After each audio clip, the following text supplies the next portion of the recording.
誰よりもエレンを理解しているつもりだった。ミカサよりも。でももうわからない。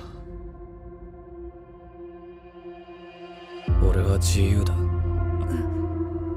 俺が何をしようと何を選ぼうと、それは俺の自由意志が選択したものだ。なんでエレンはいつも私たちから遠くに行くんだろう。きっとそういう星の下に生まれついたんだよ、エレンは。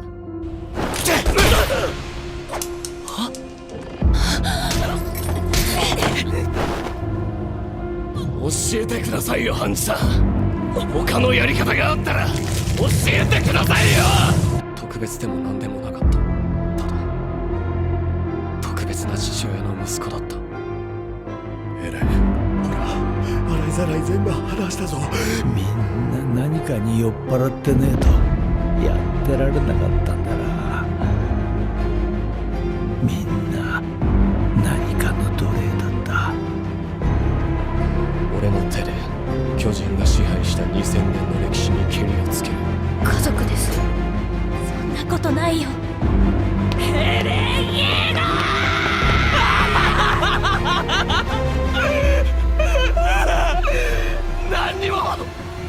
何にも変わってねえな、お前は。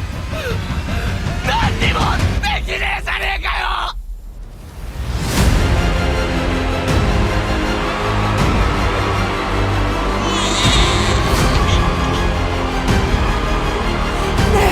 エレン、これ見てよ。壁の向こうには海があって、海の向こうにいるのは敵だ。ちょっと話し合ってないじゃないか。殺してやる。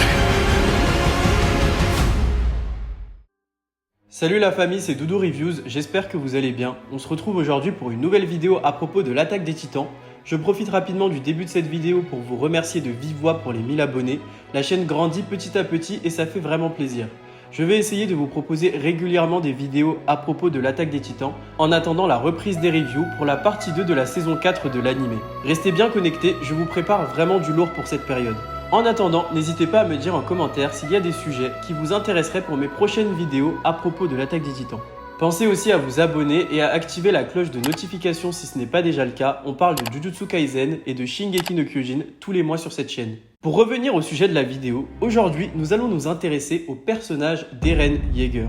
Dans cette vidéo, je vais parler du dernier chapitre du manga, donc si tu n'es pas à jour dans le manga papier, je t'invite à quitter la vidéo pour ne pas te faire spoiler. Aujourd'hui, la question est de savoir si Eren Yeager est finalement libre à la fin du manga. C'est une question vraiment très intéressante car en effet, le personnage d'Eren dans l'attaque des titans incarne la liberté. Cette idée est amplifiée par le fait qu'il est le détenteur du titan assaillant. Shingeki no Kyojin. Seulement, la fin de Shingeki no Kyojin suggère qu'Eren est finalement le personnage qui a été le moins libre tout au long de l'histoire. D'un personnage charismatique et implacable, Eren nous apparaît à la fin du manga comme un personnage profondément humain et déterminé. Un personnage qui semble avoir été esclave de son destin et qui n'a finalement fait que suivre un futur déjà tout tracé. Cette fin a pour beaucoup détruit le personnage d'Eren qui semble perdre l'idée de liberté qu'il incarnait depuis le début du manga. Seulement, personnellement, je ne pense pas du tout que cette fin détruise l'idée de liberté qu'Eren incarne. Bien au contraire, je pense que cette fin nous montre finalement qu'Eren est un personnage qui aspire tellement à la liberté qu'il a été contraint de sacrifier la sienne pour celle des autres. Il aspire tellement à la liberté qu'il n'avait pas d'autre choix que de tout mettre en œuvre pour libérer celle qui incarne l'esclavage et le déterminisme dans l'attaque des titans. Ainsi, si tu veux bien comprendre cette idée et par conséquent comprendre le message final qu'incarne Eren à la fin de Shingeki no Kyojin, tu es au bon endroit. Donc sans plus attendre, rentrons dans le vif du sujet.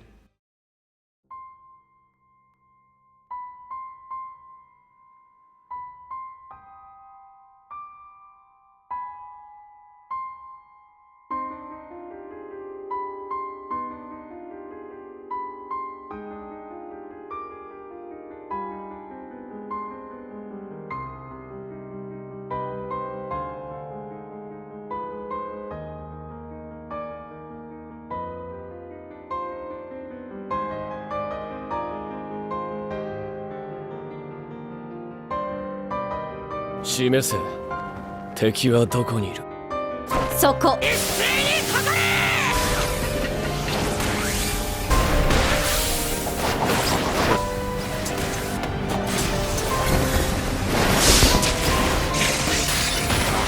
その一歩は我々人類にとっての大きな進撃になる。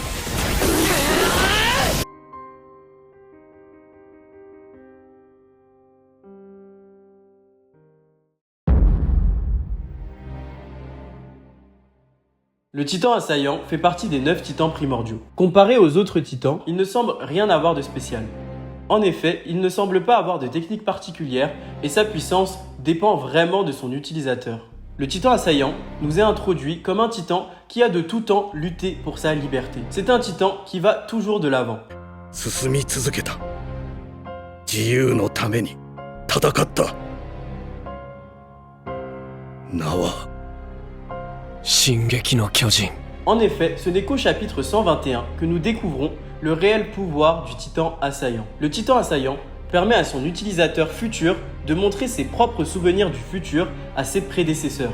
C'est pour cela qu'à la fin de la saison 3, Eren Kruger avait les souvenirs futurs d'Eren Yeager qui n'était pas encore né. ミカサやアルミ、みんなを救いたいなら使命を全うしろ。 C'est un peu difficile à comprendre dit comme ça, mais en gros l'idée est que les possesseurs du titan assaillant peuvent d'une certaine manière voir le futur. Le titan assaillant est un titan qui va tellement de l'avant qu'il transcende le temps et permet de voir le futur. On comprend ainsi que dès qu'Ymir a fusionné avec le parasite et que le pouvoir des titans a été créé, le titan assaillant a permis la création de 2000 ans d'histoire jusqu'à son dernier possesseur, Eren Yeager.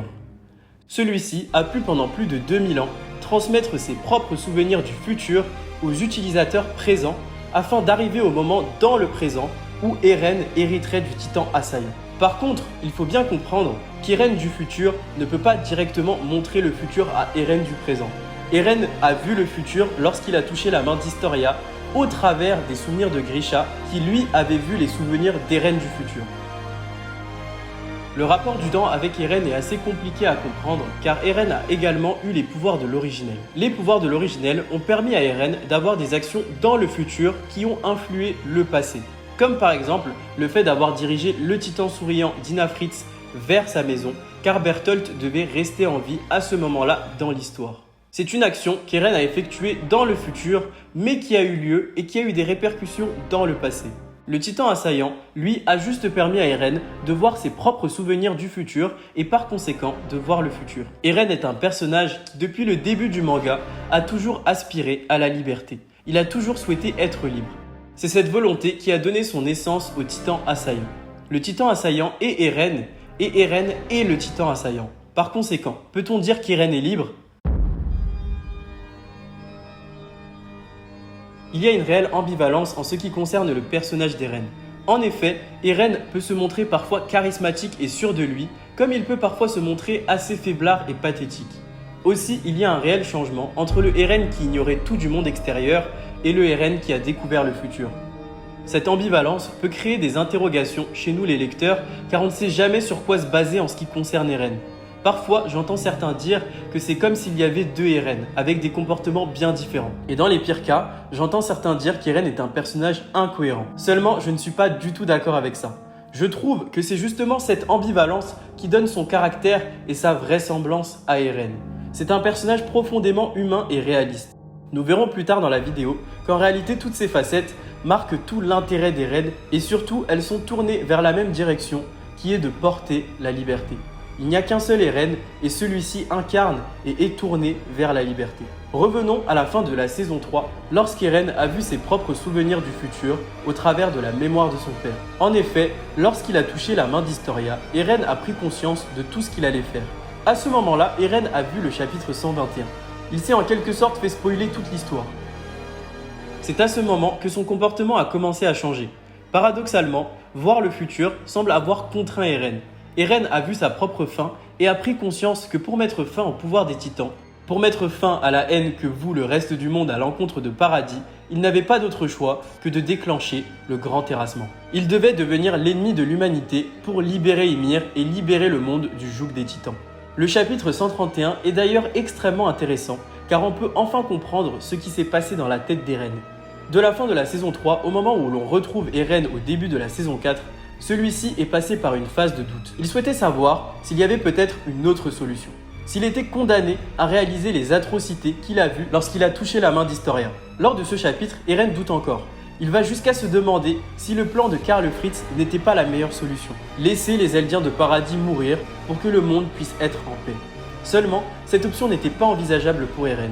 Il souhaitait coûte que coûte sauver Paradis et ses amis. Et je pense que c'est un moment extrêmement important qui nous permet de comprendre réellement l'idée de liberté qu'incarne Eren. En effet, Eren, depuis sa naissance, a ce désir de liberté. Il ne supporte pas que son entourage soit esclave de quoi que ce soit. La perspective d'enlever leur liberté à ses amis n'était pas envisageable pour lui. C'est quelque chose qu'il n'a jamais pu réellement expliquer, mais c'est un désir qui était plus fort que lui. なんでか知らねえけど、俺は自由を取り返すためなら、そう、力が湧いてくるんだ。 Je pense que dans l'attaque des Titans, Isayama a réellement voulu donner à Eren l'emblème de la liberté. Il est celui qui porte la liberté. D'où l'analogie avec l'oiseau à la fin du chapitre 139. Eren est celui qui est prêt à tout sacrifier pour offrir la liberté à son entourage. Il tient tellement à la liberté qu'il n'hésiterait pas à compromettre la sienne pour l'offrir à ceux qui en sont dépourvus. On comprend bien cette idée depuis l'enfance d'Eren. En effet, lors de l'épisode 6 de la saison 1 de l'attaque des Titans, alors que Grisha fait prendre conscience à Eren des dangers qu'il a pris en allant sauver Mikasa, celui-ci lui explique qu'il voulait simplement la sauver le plus vite possible. Eren a ressenti le besoin de sauver Mikasa comme il a ressenti le besoin de sauver Ymir.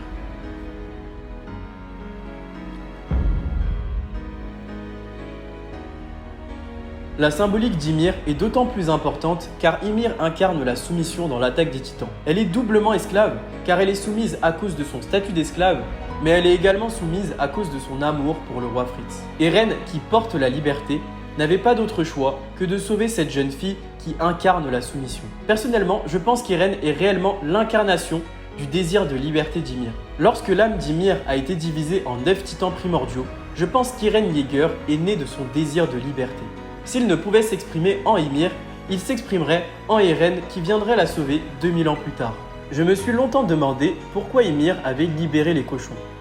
Il m'apparaissait qu'étant donné sa condition d'esclave, rien n'expliquait ce geste. Seulement, je pense finalement que si Ymir a libéré les cochons, c'est parce qu'en elle, il existait déjà cette part de liberté. En elle, il existait Eren Yeager qui désirait déjà sortir de sa cage.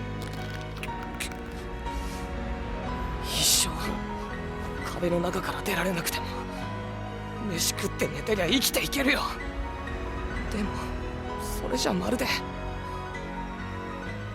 家畜じゃないか。 Toute l'histoire de l'attaque des Titans semble débuter à partir de cette action. Car si Ymir n'avait pas libéré les cochons, elle n'aurait pas découvert le pouvoir des Titans et Eren ne serait jamais venu au monde. C'est quelque chose de très intéressant que je pense que je développerai davantage lors de la sortie de la partie 2 de l'anime.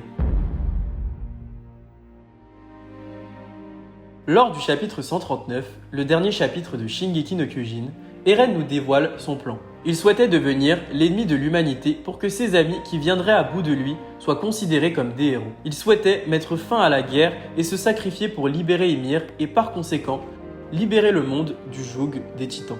Seulement, dans ce chapitre, Eren semble tout de même avoir quelques regrets. On comprend qu'en réalité, il ne souhaite pas mourir et qu'il désire vivre longtemps avec ses amis. Ainsi, Eren apparaît finalement comme un personnage profondément humain. À ce moment-là, on retrouve un trait de personnalité d'Eren qui caractérise bien l'ambivalence de son personnage. Eren peut se montrer froid et charismatique, comme il peut se montrer pathétique et humain.